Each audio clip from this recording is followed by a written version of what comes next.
Construction is continuing in World Nature at Epcot on building the new Journey of Water inspired by Moana, expected to open in 2022.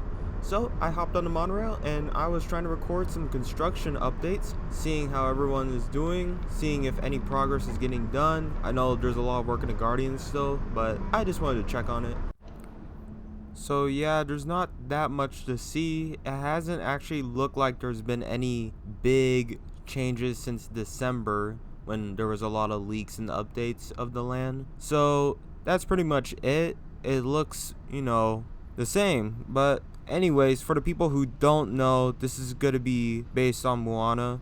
It will let guests interact with magical living water in a beautiful, inspiring setting. The new area will be located in what was Future World, in approximately the area previously occupied by the Innovations West building leading towards the Living Sea. Innovations West and all the buildings on the side have been demolished as part of that work. And yeah, a lot of us Disney fans are waiting for it.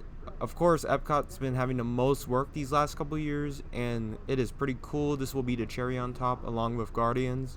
Alright, I'm just going to let you guys enjoy the ride. I'm going to go off the mic and let some music play. I hope everyone has a great day, and peace.